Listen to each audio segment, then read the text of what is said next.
한국 가요계의 전설들이 미국에 온다. 세시봉 LA 콘서트. 50년이 넘는 우정 속 추억의 이야기와 노래들. 한국 가요사의 큰별 조영남, 한국 통기타 문화의 개척자 윤형주, 그리고 세시봉의 막내 김세환까지. 3월 16일 LA에서 만나요. 뭐라고? LA에서 만나자고. 16일 LA에서 만나자고. 오케이. 따스한 추억을 만들어줄 세시봉의 미주 콘서트. 3월 16일 LA에서 만나요. 따스한 햇살 그리고 설렘이 피어나는 봄. 라디오 서울과 함께 싱그러운 봄을 맞이하세요. 강혜신의 오늘의 미국.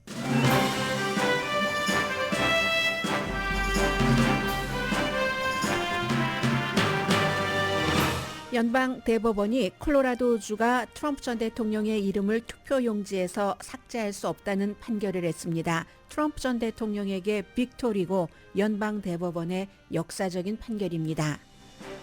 트럼프 전 대통령은 주말에 열린 세 군데 주의 예비선거에서 모두 승리했습니다. 반면 미키 헤일리 후보는 워싱턴 DC 예비선거에서 처음으로 승리했습니다. 트럼프 측은 헤일리를 썩어 빠진 워싱턴 DC 여왕이라고 조롱했고 헤일리의 제3당 후보 출마설도 나옵니다. 트럼프 전 대통령은 토요일 버지니아주 캠페인에서 다시 바이든과 오바마를 혼돈함으로써 6개월 동안 세 번째 같은 혼돈을 했습니다. 그러나 내일 열릴 슈퍼 튜스데이 예비선거 이후 트럼프는 공화당 대선 후보로 확정될 게 거의 확실합니다. 캘리포니아주를 포함한 16개 주와 아메리칸 사모아에서 내일 코커스와 예비선거가 치러집니다. 대통령 선거가 가장 주목을 받지만 상원, 하원, 주지사와 로컬 선거들이 치러지는데 캘리포니아주에서는 주민 발의안 1위 전국적으로 주목받고 있습니다. 트럼프 전 대통령의 지지자들이 가짜 사진을 제작해 홍보하고 있습니다. 트럼프 전 대통령이 자신을 지지하는 흑인들과 포옹하고 활짝 웃는 사진인데 가짜입니다. 인공지능의 미래를 보여줍니다. 프랑스가 헌법에 낙태 권리를 표시하는 최초의 국가가 됩니다. 오늘입니다. 낙태와 인공수정이 핫버튼인 미국과 비교됩니다. 미국 부통령이 이스라엘에 즉각 휴전을 요구한 뒤 오늘 백악관에서 이스라엘 국방장관을 만납니다. 중도파인 베니 간츠 이스라엘 국방장관은 네타냐후 허락 없이 미국을 방문했고 네타냐후는 이스라엘의 총리는 한 명이라고 화를 내고 있습니다.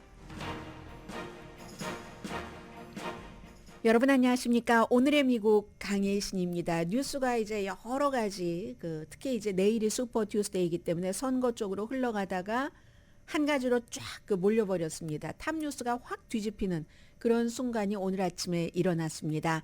연방 대법원이 만장일치로 트럼프 전 대통령 이름이 콜로라도주 투표용지에 박히도록 원래 박혀 있죠? 그걸 뽑아내지 못하도록 삭제하지 못하도록 판결했습니다. 의사당 폭동 사건과 관련된 전직 대통령의 행위 때문에 시작된 고소였고 콜로라도주 대법원이 삭제한다라고 판결을 한 뒤에 트럼프 전 대통령이 항소했고 연방 대법원이 이 항소를 심의하기로 했고 진보 3명을 포함해서 9명이 이유는 달랐지만 그냥 투표용지에 이름을 올려야지 된다라고 판결을 내렸습니다. 수정헌법 14조와 3항 이게 이제 구분이 돼야지 되는데 14조에서 전체적으로는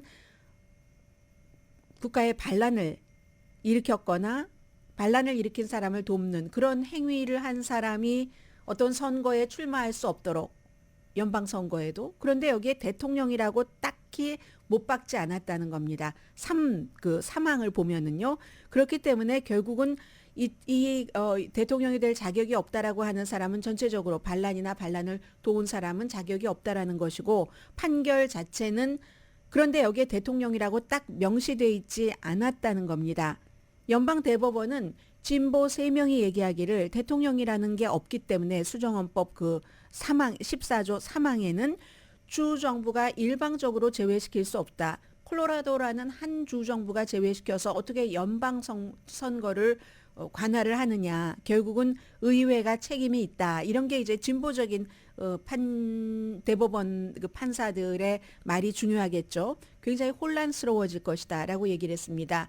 이로써 이건 콜로라도주에만 해당되는 게 아닙니다. 지금 메인주도 판결은 내려놨지만 트럼프 전 대통령이 메인주의 판결과 비슷한 콜로라도주 케이스를 연방 대법원으로 가져왔기 때문에 연방 대법원의 결정이 최종 결정이니까 아무리 메인주에서 시행을 하려고 한다 할지라도 이 연방 대법원에서 하지 말아라 하면 못하니까 판결은 해놓고 시행은 효력을 발휘하지 않았습니다. 메인주 것도 날아가는 거고 지금 한 30개 주 이상에서 이런 것들을 만지작거리거나 이미 추진을 해서 어느 정도까지 갔는데 이것으로서 다 무효가 됩니다. 이 케이스는 의사당 폭동 사건 때 사람들을 지지자들을 부추겨서 반란을 일으켰다. 그러므로 이 사람은 대통령이 될 자격이 없다라는 소송은 끝났습니다. 완전히 끝났습니다. 그래서 이제 콜로라도 주 자체와 또 고소를 한 그런 뭐 여러 그룹들이 있겠죠. 그런 사람들은 위안을 받기는 위안을 받습니다. 연방 대법원이 그냥 투표용지에 이름을 놔두세요 라고 얘기를 했지만 그렇다고 트럼프 전 대통령이 반란하는 사람을 지지했다던가 반란에 가담한 것이 아니라거나 이런 이유로 그런 게 아니라 혼란이 일어날 수 있다. 한 주가 어떻게 대통령 선거를 뽑는 그럼 다른 주들은 다 어찌하라고 그런 판결을 내린 이 선동을 한 트럼프 전 대통령을 면죄하지 않았다는 그 이유로 판결에 위안을 삼고 있습니다. 네, 많은 분들은 그런 얘기를 하십니다. 트럼프 전 대통령이 언제 지지자들에게 가서 그렇게 폭동을 일으키고 몇 사람이나 숨지고 1000명 이상이 기소되게 하는 것을 기획을 했겠는가? 네, 그렇게 생각하시는 분들도 많을 것 같습니다. 트럼프 전 대통령이 분명히 차기 대통령을 선포하는 그 선포 자체를 막으라고 지지자들에게 하기는 했지만 그 이후에 이렇게 많은 사람이 다치고 숨지고 하는 폭동까지 일으키라고 그걸 기획했다고 보지 않을 수 있습니다. 저도 사실은 그런 편이거든요. 트럼프 전 대통령도 거기까지는 생각 못했을 것 같다. 그러나 더 중요한 건 그 이후입니다. 여러분들께서 저희 라디오 서울 방송을 그날 1월 6일에 들으셨다면 저도 오후에 계속 다른 분들이 진행하고 있는 그 프로그램에 나가서 이 비상방송, 긴급방송, 긴급보도, 속보를 전했는데 트럼프 전 대통령은 적어도 3시간 이상 아무리 심지어 팍스뉴스의 진행자들이 대통령이 텔레비전에 출연해서 지지자들에게 집으로 가라고 하셔야지 됩니다. 라고 했을 때 꿈쩍하지 않았고 당시에 다수당인 민주당의 하원 의장 낸시 펠로시라든가 아니면 뭐 마이크 펜스 여러 공화당 의원들도 다 쭈그리고 숨었잖아요. 그 당시에 어디 의자 밑에 숨고 테이블 밑에 숨고 하면서 대통령에게 전화를 걸어서 하려고 해도 그날 마침 그 백악관에서는 파티가 있었습니다. 텐트를 쳐놓고 파티하고 사위, 딸, 아들 다 불러 모아놓고 파티하고 하면서 텔레비전으로 그렇게 이제는 불이 나고 처형돼 교수형에 처해야 된다고 낸시 펠로시나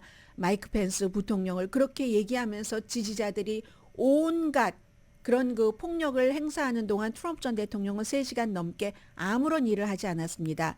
그 점은 트럼프 전 대통령이 잘못한 거죠. 그리고 이 폭동 폭력을 선동하는 사람들과만 정치인들도 그런 정치인들만 하고만 통화를 했습니다. 이 점은 영원히 미국 역사에서 잊혀지지 말아야지 되는 그런 부분이라고 생각을 하고요. 그렇기 때문에 이 고소에서 연방 대법원에서 지고만 콜로라도주의 대법원이라든가 소송을 제기한 측에서는 그래도 연방 대법원에서 트럼프 전 대통령이 선동을 한 그런 폭력이나 반란을 선동한 것에 대해서는 무죄라는 그런 선언은 하지 않았다 하면서 위안을 삼고 있다는 거 전해드리고요.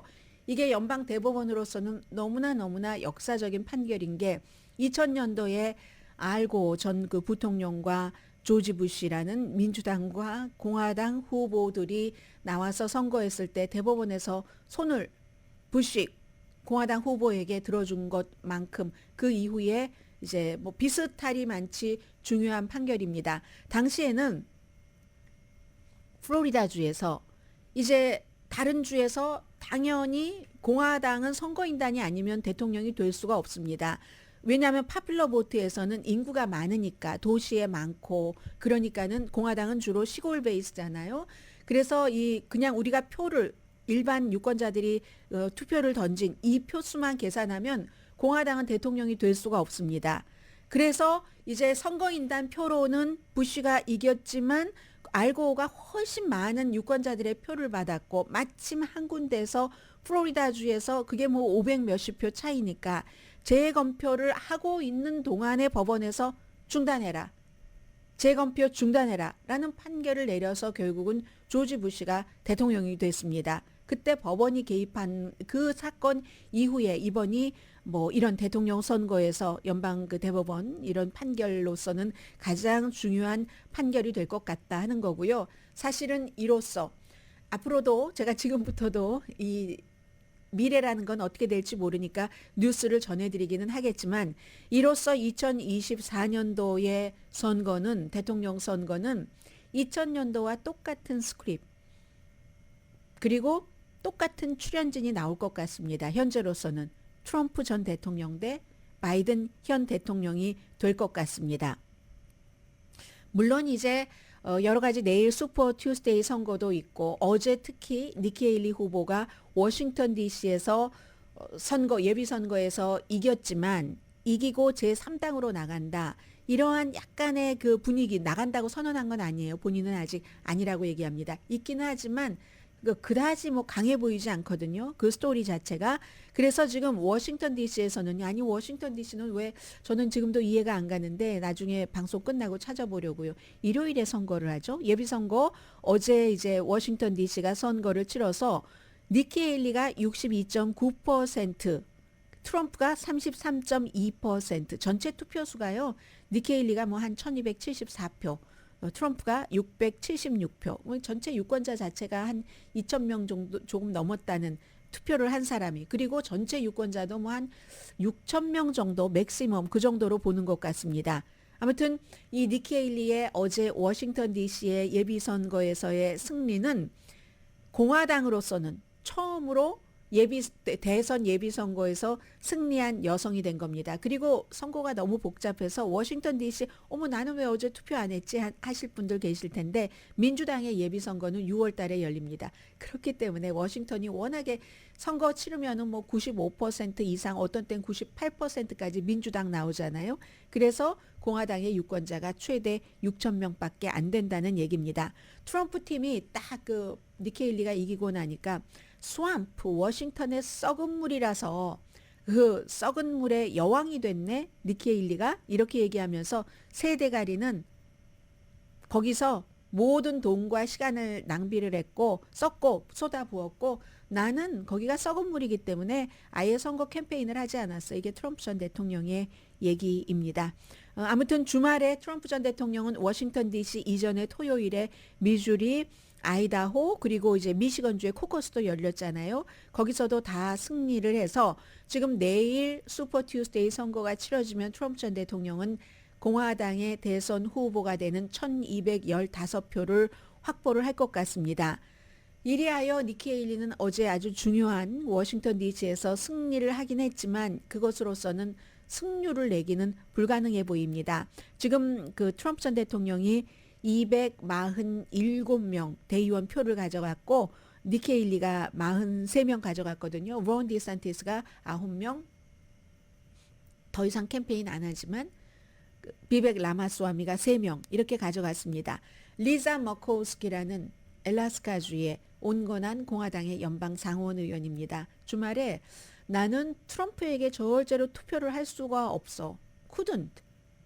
바이든에게도 투표를 할 수가 없어. 그래서 니키 헤일리에게 투표를 하겠어. 이렇게 선언을 했습니다. 리자 머코우스키는 이 니키 헤일리 이전에도 조 맨슨이 만약에 나온다면 민주당이지만 뭐 공화당스러운 민주당이잖아요. 그에게 투표를 하겠다고 지난해 여름에 얘기하더니 조 맨슨은 이제 안 한다고 하니까 니키 헤일리에게 투표를 하겠다고 했습니다. 이건 결국은 니키 헤일리가 앞서 말씀드린 것처럼 예비선거에서 이겨서 공화당의 후보가 될 수 없지만 될 수 없다 할지라도 그 자신들의 생각을 끊임없이 그 표현을 하고 거기서 그냥 멈추지 않는 그런 모습을 리자 머코우스키가 보여주는 것 같습니다.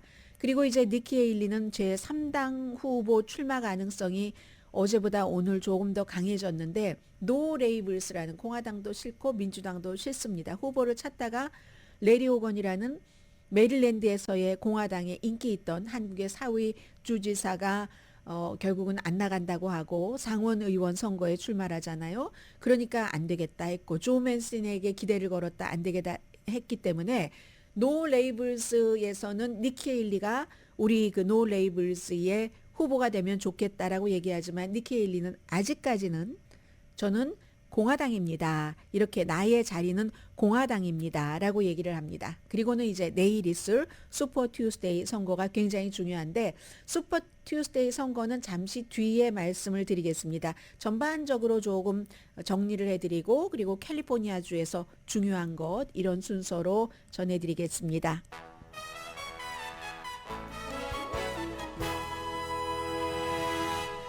오늘의 미국은 전문가가 추천하는 이민법, 가정법 전문 제인정 종합법률 사무소, 총 20억 달러 승소, 교통사고와 상해 전문 브라이언 타필라와 CG 변호사 그룹 공동 후원입니다.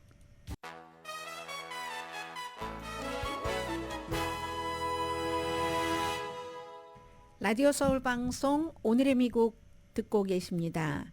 네, 이제 내일이 슈퍼 튜스데이인데 왜 슈퍼 튜스데이라고 부르는가 다 알고 계십니다. 뭐 대의원 숫자가 3분의 1 이상이나 되는 16개 주와 아메리칸 사모아에서 선거가 치러지고 중요한 주가 많습니다. 이제 캘리포니아 주를 포함해서 그리고 이제 내일 선거에는 대선 후보가 있고 그 뭐 주 정부의 정치인들 상원 하원 연방 정부 상원 하원 주지사 그리고 얼마나 많은 로컬 선거 여기에는 또 한인들도 많이 출마를 하고 있죠. 아니면 나는 이미 이 자리를 갖고 있는데 도전자를 맡는 한인들도 많이 있어서요. 우선 16개 주를 불러드리면 엘라바마, 알래스카, 알칸소, 캘리포니아, 콜로라도, 메인, 매사추세츠, 미네소타, 콜로라도 주가 내일 이제 선거를 치르는데 이미 그 사이에 그 투표용지 때문에 오늘 연방대법원이 판결을 내렸지만 여러 가지 문제가 있었고 사전 투표를 한 사람들도 상당히 많습니다. 그 밖에는 이제 노스캐롤라이나, 텍사스, 오클라호마, 테네시, 유타, 버먼트, 버지니아 한국 분들 많이 살고 계시는 곳 다 내일 선거 치러요. 캘리포니아주, 뭐 엘라바마에 살고 계시는 분들도 많고 콜로라도, 매사추세츠 안 살고 계시는 곳이 있어야 말이죠. 텍사스, 유타, 버먼트는 조금 드물겠네요. 버지니아. 그리고 아이오와주가 지난번에 공화당 코커스는 했잖아요. 내일 민주당 코커스. 이렇게 미국이 복잡합니다. 워싱턴도요. 어제 공화당이었지만 민주당은 어제 하지 않았다는 건 말씀드렸었죠. 그리고 이제 마지막으로 민주당의 그 아메리칸 그 사모아의 코커스입니다. 이것도 또 아메리칸 사모아에서도 공화당은 금요일에 합니다. 아무튼 이리하여 타임존이 6개가 되거든요. 뭐 동부, 서부, 중부, 뭐 아메리칸 사모아 등등 해서 그렇기 때문에 결과가 나오는데 좀 약간 시차가 있고 캘리포니아주 같은 경우는 우편 투표하시는 분들이요. 3월 5일 내일이 3월 5일이죠. 그 3월 5일 우편 소인이 찍혀야지 되고 그 우편물이 3월 12일까지 카운티 선거국에 도착을 해야지 됩니다. 그래서 뭐 전국적으로 지금 주목하고 있는 그 선거는 캘리포니아주의 다이언 파인스타인 연방 상원 의원이 사망하고 그 자리에 임시 대행이 있는데 그 대행은 출마하지 않고 세 사람 나가는 이제 아담 쉬프가 아마 제일 지지율이 높은 것 같아요. 아담 쉬프를 그 포함을 해서 뭐 그런 그리고 또 한 사람은 뭐 캐리 포로 같은 경우는 그가 상원에 나감으로 인해서 데이빗 민 이 캘리포니아주의 상원 의원이 그 연방 하원 의원 자리에 가기도 하고 굉장히 이제 캘리포니아주의 다이언 파인스타인 연방 상원 의원 자리 선거가 주목되고 있고요. 노스캐롤라이나주는 주지사 선거 주목됩니다. 공화당이 컨트롤하고 있는데 민주당의 주지사 로이 쿠퍼가 임기 제한으로 나가지 않기 때문에 여기 민주당이야? 공화당이야? 하는 거죠. 텍사스의 경우는 테드 크루즈라는 이제 3선에 도전하는 연방 상원 의원 자리에 9명의 민주당 의원이 달라붙었습니다. 우리가 저 자리를 민주당으로 가져오겠어 하고 그리고 엘라바마의 경우는 새로운 그 의회 지도가 그려졌기 때문에 이게 보통 이제 선거 맵은 미국에서 공화당에게 굉장히 유리합니다. 그런데 이제 가끔 또 그 고소를 해서 민주당이 이기기도 하고 그게 이제 엘라바마 주니까 흑인들에게 왜 인구가 이만큼이나 됐는데 지역구를 아주 요상하게 분배를 해서 우리 아프리칸 아메리칸들이 뽑고 싶은 사람을 뽑지 못하게 하는가 이런 것들이 받아들여진 뒤에 법원에서 판결이 나오고 처음 투표를 하는 겁니다. 그게 주목되고요. 캘리포니아주를 특히 한인과 연관이 된 선거를 좀 말씀드리면 10지구 그레이스 유 후보 시의원 후보에 나가고 현 의원은 그 히더 홀트 의원 뭐 주말에 행사도 했죠. 그리고 주목되는 사람이 에디 앤더슨이라고 33살밖에 안 됐습니다. 이 히더 홀트 지금 현재 시의원은 원래는 마크 리들리 토마스 아주 불미스러운 일 때문에 나가면서 거기에 들어왔고 이 히더 홀트가 카멜라 해리스 부통령의 캘리포니아주 그 상원 의원 할 때 저 필드의 그 디렉터를 했었잖아요. 그리고 이제 그레이스 유 후보는 저희 라디오 서울 방송에 여러 번 나와서 인터뷰를 한 뭐 여러 번 이렇게 시의원에 도전을 하는 사람이고 50대고 그 에디 앤더슨이 또 주목이 되더군요. 33살이거든요. 아프리칸 아메리칸 목사면서 액티비스트입니다. 그래서 이제 그 시의 선거가 주목이 되고 12지구는 존리 현 그 코리안 아메리칸 그 시의원이죠. 도전자가 있습니다. 한 사람 세레나 오버스타인이라는 도전자가 있고 그리고 연방 선거에서는 캘리포니아주에서 공화당의 이제 2명 40지구의 영킴 하원 의원 2명의 도전자가 있고요. 45지구의 미셸 스틸 의원이 조금 더 도전이 강하다 이렇게 그 미국 전체적인 그 정치권에서는 보고 있는데 도전자가 4명이나 됩니다. 그리고 이제 데이브민 지금 주 상원 의원이 얼바이니 지역구고요. 교수하셨었죠. UC 얼바인에서 47지구 연방 하원에 출마합니다.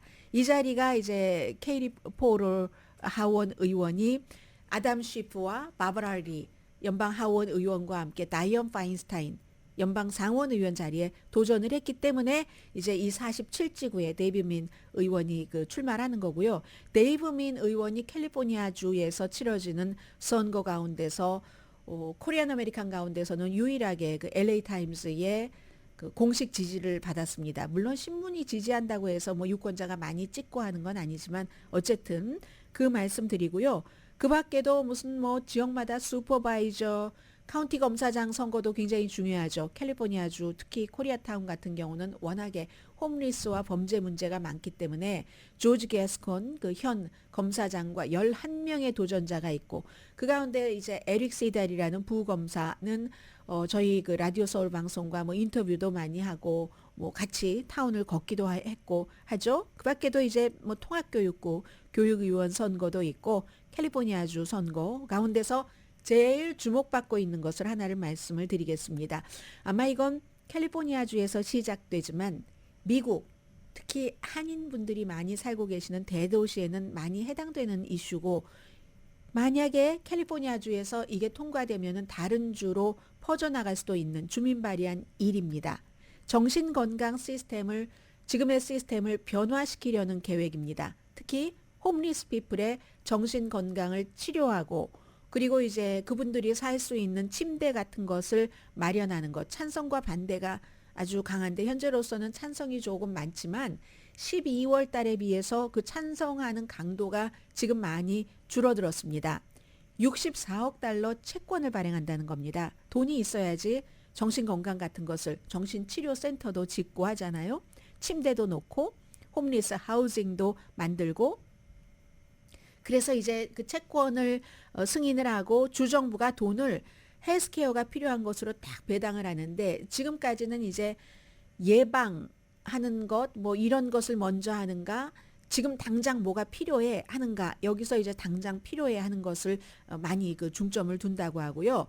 반대하는 사람들은 캘리포니아주가 지금 미국 전체적인 홈리스 피플의 28%가 캘리포니아주에 살고 있습니다. 18만 1000명의 노숙자가 있죠. 그런데 그러한 것들을 무슨 뭐 정신건강이니 뭐 쉼터를 주느니 하면서 뭐 강제적인 치료를 통해서 해결한다고? 노. 또 영구주택도 없고 그렇게 돈을 채권을 64억 달러를 발행한다 할지라도 돈은 모자라 18만 1000명의 노숙자가 있는데 이렇게 얘기를 합니다. 유권자 현재는 59%가 찬성하거든요. 이 정도면은 뭐 통과될 가능성이 높죠. 12월 달에는 68%였습니다. 항상 이런 주민 발의안 같은 것이 발의될 때는 찬성하는 측과 반대하는 측에서 사실은 이것도 돈 싸움인 경우가 많아요. 그리고 누가 우리의 안을 언론 같은 데 가서 아주 쉽고 설득력 있게 호소를 해서 설득을 시키느냐인데 공화당은 반대하는 비율이 높습니다. 66%. 이에 비해서 민주당은 찬성하는 비율이 76%입니다. 그리고 제가 finally 한번 잠깐이나마 말씀드릴 기회가 있습니다. 캘리포니아주가 지금 보면 범죄에 대해서나 아니면 이런 정신건강에 대해서나 정신병원에 대해서 많이 정책들이 바뀝니다. 그런데요. 지금 이제 이걸 왜 바꾸려고 하고 언제부터 이렇게 됐냐면 로널드 레이건 때로 거슬러 올라가야지 됩니다. 로널드 레이건이 67년부터 75년 캘리포니아주의 이제 주지사를 하면서 정신병원에 사람들이 들어가는 것을 굉장히 힘들게 했습니다. 입원 기준을 아주 까다롭게 하고 주정부에서 뭐 운영하고 있던 그런 시설들이 있었는데 그러니까 정신질환 입원자 숫자가 줄어들고 그 사람들이 결국은 거리로 나갔습니다. 그럼 레이건은 뭐라고 얘기했냐면은 아니 그 사람들의 정신질환자의 인권을 침해하는 거다. 어떻게 본인이 원하지 않는데 뭐 병원이나 그런 뭐 의료 시설에 가둘 수가 있느냐. 인권. 사실은 돈 때문에 그런 거예요. 돈이 많이 드니까 하기 싫었던 겁니다. 로널드 레이건이. 그렇게 시작해서 정신병원에 입원해서 치료를 받거나 그곳에서 지내는 사람들이 줄어들면서 점점 거리로 나오게 됐죠. 이거 숫자가 또 말해줍니다. 1960년대에는 캘리포니아주의 정신병원에 입원한 환자 숫자가 37만 명이었지만 레이건이 그런 정책을 정신병원 아니지 개인의 권리가 중요하지 하면서 10만 명으로 줄어들었습니다. 70년대. 그럼 4분의 1로 줄어들었다는 얘기입니다. 이거 퍼센티지로 따져보세요. 얼마큼. 그리고 그동안에 홈리스 피플이 굉장히 많이 늘어난 거죠. 그리고 이게 캘리포니아주에서 끝나지 않았습니다. 캘리포니아주가 굉장히 큰 주이고 큰 주에서 이런 걸 하면 다 쳐다봅니다. 다른 주들도 다 이런 식으로 해서 물론 다른 여러 가지 이유도 있겠지만 홈리스 피플들이 미국에서 많이 늘어나게 됐죠. 그래서 이번에는 그 당시에 했었던 그것에 반대를 한다고 보시면 될 겁니다. 그 반대 방향으로 오래 이렇게 해왔더니 문제는 이렇게 되네. 물론 그 사이에 뭐 펜타닐이라든가 등등의 여러 가지 마약 문제가 있지만 더 싸고 더 강력한 마약 등등. 그렇지만 사회도 변했고 어쨌든 그 레이건 시대에 그렇게 해서 사람들을 정신병원에 가는 것을 없애게 하고 정신치료 받는 것도 다 개인이 알아서 해봐. 돈도 너무 많이 드는데 속에는 그런 마음이 있었던 거예요. 인권이 아니라. 그게 오랜 세월을 오니까 야 이거 더 이상은 안 되겠다 해서 이런 주민 발의안 1이 나온 겁니다. 자, 그 내용을 말씀을 드리고요. 그리고는 이제 슈퍼 투스데이를 전해드렸는데 잠시 뒤에 여러 가지 내용을 말씀을 드릴까요? 하나를 더 말씀드리고 끝낼까요? 이번 섹션에서. 트럼프 전 대통령이 오늘 이제 연방대법원에서 아주 좋은 승리의 파티를 할 만한 판결을 받았잖아요. 그 판결 모든 주에 이제 투표용지에 이름이 안 올라가는 거 이건 이제 신경 쓰지 않아도 되게 됐습니다. 연방대법원에서 올려 하고 판결을 했기 때문에. 그런데 트럼프 파운데이션 트럼프 회사의 CFO였던 엘렌 와이셀버거가 오늘 위증 혐의에 대해서 유죄를 인정을 했습니다. 그동안 트럼프 전 대통령 회사에서 뭐 이렇게 저렇게 다 가짜로 막 사기치고 사업하고 한 것에 대해서 처음에 막 이제 아니라고 하다가 버티다가 뭐 5개 혐의 중에서 뭐 몇 개를 5건의 위증 혐의로 기소가 됐는데 오늘 2건에 대해서는 유죄를 인정을 했습니다. 그런데 이 사람은 이미 또 다른 유죄 판결을 받아서 5년이 아니라 5개월 징역형을 받았고 그때도 약간 프리바겐 비슷한 걸 했어요. 이번에도 또 이제 뭐 비슷하게 이게 이제 유죄 판결을 받으면 4월 10일에 선고 공판이 열리는데 5개월 징역형에 처해지게 된답니다. 뭐 이런 여러 가지 아직 끝나지 않은 그런 법적 문제는 트럼프 전 대통령에게 많이 남아있다고 말씀을 드리고요. 잠시 뒤에는 인공지능과 관련해서 미국에서 어떤 문제들이 일어나는가. 이제 이걸 보면 아, 일반 사람들에게도 이런 일들이 오겠구나 하는 것을 또다시 알 수가 있죠. 잠시 뒤에 뵙겠습니다.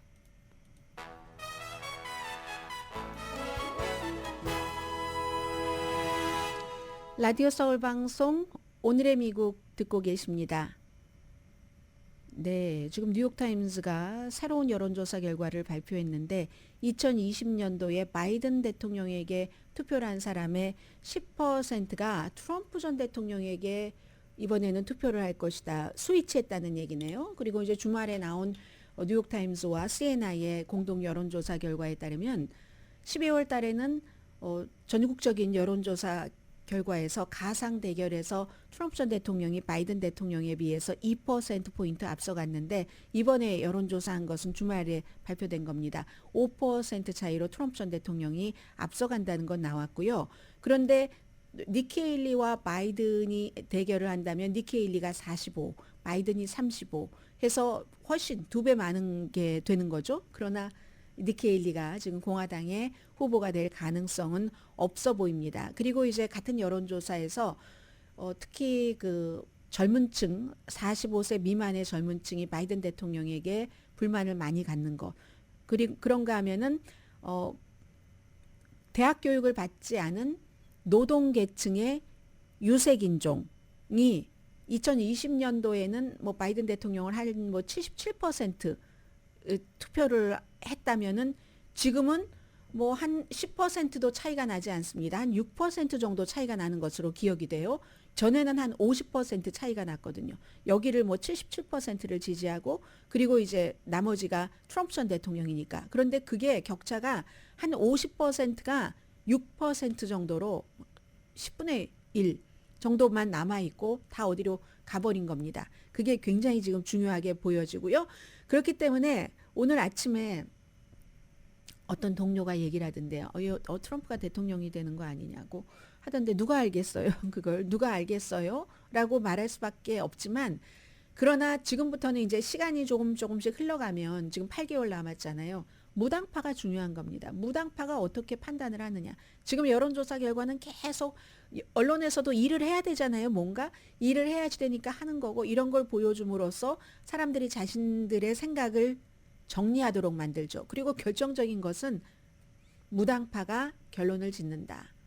좀 쇠약해 보이고 노약자처럼 보이는 바이든을 지지할 것인가. 아주 정력은 넘쳐 보이지만 주말이에요. 또 버지니아주에서도 정력은 넘쳐 보이긴 했습니다. 그런데도 요즘 너무 말실수가 많습니다. 트럼프 전 대통령이 오바마라고 얘기를 해요. 바이든에게. 6개월 사이에 3번째면 이건 그냥 넘길 일은 아니다라고 보는 사람들이 많은 것 같은데 그래도 지금 그 바이든에 비해서 트럼프를 굉장히 정력적이라고 하잖아요. 이 정력적이지만 아주 그 분노가 가득 차고 복수심에 가득 차고 복수를 하겠다고 공약을 하는 트럼프를 찍을 것인가. 노쇠한 바이든을 노쇠해 보이는 바이든은 억울하다고 하지만 바이든을 찍을 것인가. 이건 유권자가 결정을 해야지 되는 겁니다. 세계 다른 나라 다 필요 없어. 우리만 잘 살면 돼. 하면 이제 고립주의로 가는 게 되고요. 그런 것들 1930년대로 간다는 거예요. 그런데 그 당시의 고립주의와 지금의 고립주의는 조금 다르기는 하죠. 공화당이 1930년대에도 고립주의였다가 이제 50년대 이후에 세계 각 나라의 여러 가지 힘을 뻗치면서 오늘날의 미국이 된 거지만요.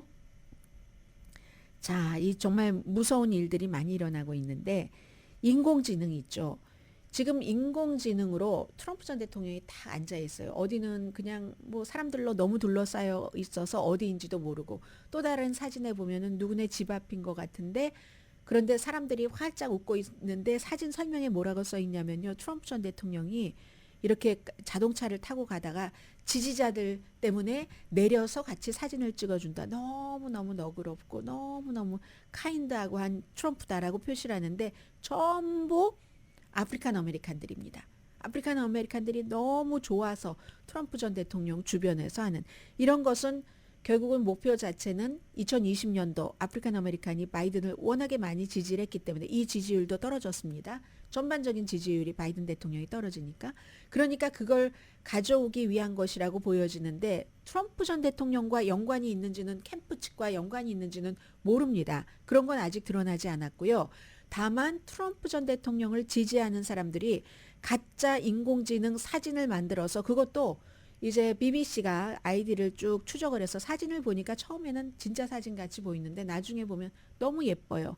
얼굴에 막 오점 하나가 없고 너무 예쁘고 막 탱탱하고 이러니까 찾아보니까 누굴 찾았어요. 찾아서 BBC 방송이 그걸 이제 배포한 사람, 어떤 사람은 플로리다주에서 무슨 뭐 라디오 진행자도 있고 그렇습니다. 트럼프 지지자예요. 그래서 이제 연락을 하니까 그 사람들 하는 말이 이런 말이에요. 아니 내가 사실이라고 하진 않았는데 뭐 이런 식으로 얘기를 하거든요. 그럼 이게 예전에 대안사실이라는 그런 나의 취임식에 막 취임 첫날부터 한 말이 나의 취임식에 오바마 취임식보다 더 많이 왔어 하는 사진 보면은 너무나 비교가 되는데 그때 인공지능이 있었으면 사진으로도 더 많이 채워 넣었을 텐데 사진 보면 여기 뻥 뚫렸고 여기 많았는데도 그렇게 주장을 하면서 대안사실이라고 얘기를 했습니다. 그게 지금 8년 9년의 세월이 흐르니까 사람들이 거짓을 얘기하고 거짓으로 사진을 만드는 걸 이미지를 만드는 걸 아무렇지도 않게 생각합니다. 다만 그 사람들이 하는 얘기가 BBC 방송이 하는 얘기가 내가 그 사진이 사실이라고 주장하지 않았는데요.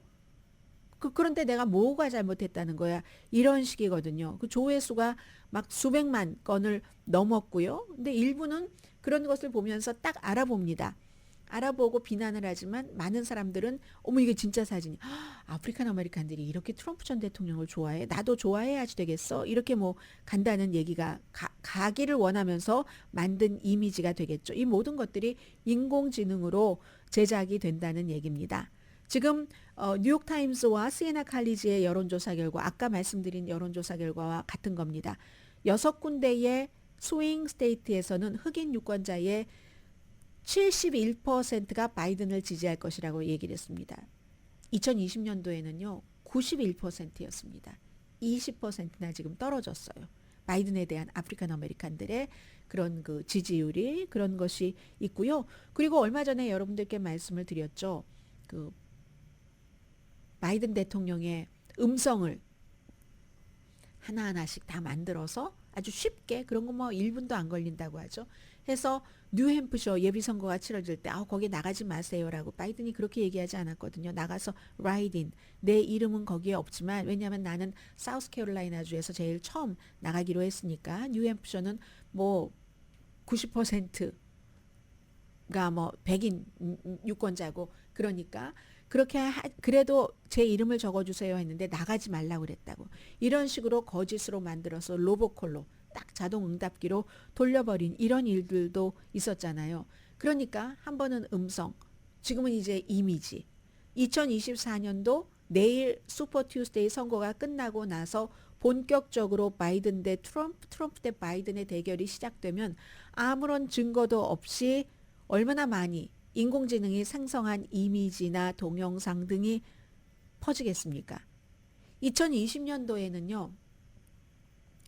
부정선거가 아닌데도 부정선거라고 아무런 주장이나 근거 없다고 말씀드린 것은 법원에 하나도 그런 걸 제시하지 못해서 소송을 하면 법원에서 이거는 소송의 조건이 안 돼 하고 다 기각해버렸잖아요. 60개 케이스 정도는. 그리고 하나는 뭐 펜실베니아에서 작은 것 하나 이제 법원에서 받아주고 했었는데 그 당시에는 이런 인공지능이 없었는데도 부정선거라고 그렇게 주장을 하고 온라인에서 그게 이제 뭐 단순한 뭐 블로그가 될 수도 있고 밈이 될 수도 있고 아니면 뭐 알고리즘을 통해서 퍼졌잖아요. 그리고는 결국은 의사당 폭동 사건까지 간 거잖아요. 그런데 이제 인공지능으로 정말 사람인 것처럼 정말 이 사람의 목소리인 것처럼 만드니까 인공지능이라는 새로운 무서운 도구가 2024년도 선거 캠페인 기간 동안에 아마 여러분들께 중요하게 말씀드릴 여러 번의 뉴스가 되리라고 믿습니다.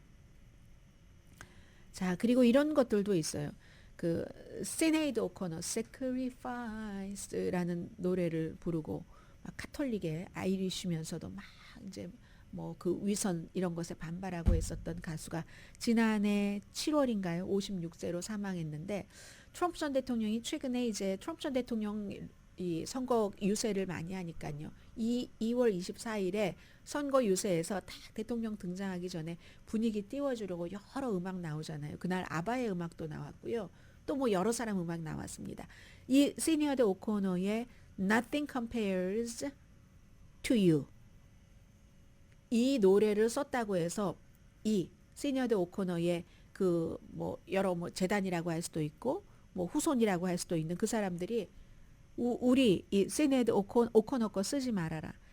이 오코너는 인생을 통틀어서 본인이 생각하는 뭐 정직성이라든가 품위 뭐 이런 그런 것을 바탕으로 한 도덕적인 기준으로 살려고 엄청 노력하면서 살아왔었던 사람이다. 윤리 코드를 가지고 살려고 했던 사람인데 아니 어찌 당신이 우리 노래를 이렇게 할 수가 있어 하면서 쓰지 말라고 이제 경고를 보냈다고 하네요. 조니 캐시의 노래도 나왔었고 엘비스 프레슬리의 Suspicious Minds라는 노래도 2024년 2월 24일 선거 유세할 때 나왔는데 그 전에도 지금 이제 오코너뿐만이 아니라 그 리하나도 그랬고요. 롤링스톤스도 내 노래 쓰지 마세요.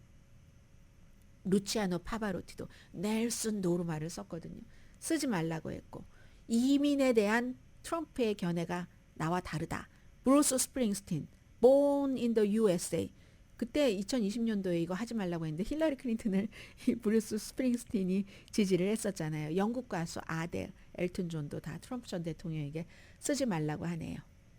자, 잠시 뒤에 뵙겠습니다.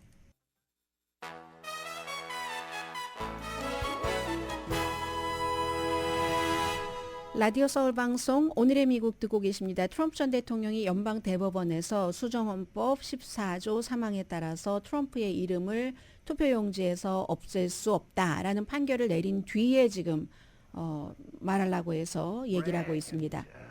Letitia James and Fonnie and deranged Jack Smith, what they should be doing is fighting violent crime. And that would lead me to the end. 네, 지금 이제 뉴욕에서 본인을 사기 혐의로 비즈니스 사기 혐의로 고소를 한 그 뉴욕의 검찰총장이라든가 아니면 조지아주에서 선거에 개입한다는 혐의를 수사하고 있는 조지아주 애틀란타 풀튼 카운티의 검사라든가 또 플로리다주에서 기밀 서류를 잘못 다룬 것과 1월 6일 의사당 폭동 사건에 대해서 이제 그것도 선거 개입이다 하고 기소를 한 잭 스미스 특별검사 이름을 다 부르죠. 다 나에 대한 법적인 어떤 그 여러 가지는 그 사람들이 잘못했다. 나는 마녀 사냥을 당하는 것이다 하는 것을 지금 유권자들에게 말해주고 있습니다. They die in our country. But many of the people coming up are from prisons and jails, from mental institutions and insane asylums. Many are terrorists. You see it. 네, 여러분들 보시는 것처럼 지금 이민에 대해서 얘기를 하고 있는데 저 이 말 들을 때마다 화가 납니다. 이민자로서. 이민에 대해서 여러분들 들어보신 것처럼 그렇게 얘기를 하잖아요. 많은 분들이 보신 것처럼 미국에 지금 이민 오고 물론 불법 이민을 기준으로 말씀을 드리는 것입니다마는 그런 테러리스트다. 여러분이 아는 것처럼 테러리스트다. 많은 사람이 정신병원에서 오고 감옥에서 나오는 사람들이다. 범죄자라고 이민자는 다 범죄자라고 몰아서 지금 트럼프 전 대통령이 얘기를 하고 있습니다.